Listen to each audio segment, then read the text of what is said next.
Elqima G'arbning bir nazariyasi var hamda düşman çoğun bir rayonda bir düşman tamponglik yaratish uchun bir düşman yaratish kerak deb. İran'da mesela biz yıllardan beri bütün Arap devletleriga şu Amerika'nın setayotgan bütün qurolları san-sanoqsiz.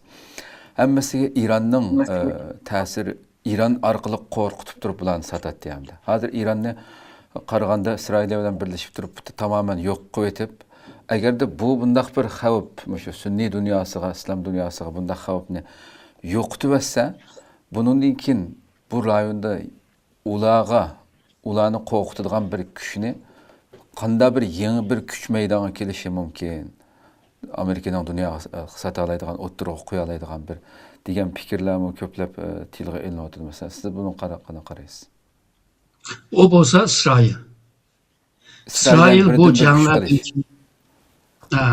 bu nurg'un janglar bo'lgani Hamas qarshi, Hizbullah qarshi, atugün Husilarga qarshi Amerika ve İsrail birlikte hareket qilish mumkin. Yani bu yerda İsrailni tehdit qila oladigan, ihtimal tehdit qila oladigan kuchlarni bir taraf qilib, yani bu rayonda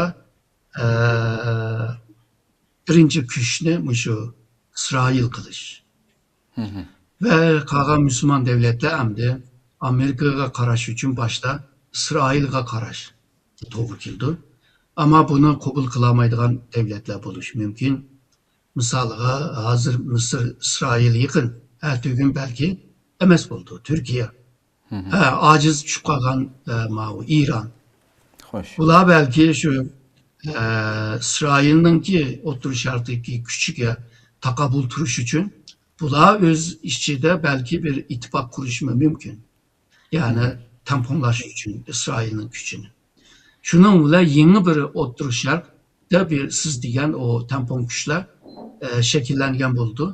Bu tampon kuch bir-birini uramag'achqa, bir-birini yo'qotmag'achqa, şunun bilan soğuk tinchlik degan bir vaziyatni, bir muhitni yaratdi.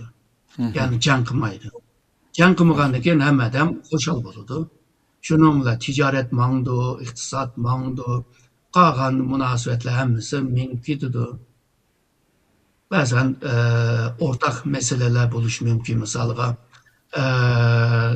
insan kaçakçılığı, misalga etkes mallarının kaçakçılığı, o zehirlik çekimler.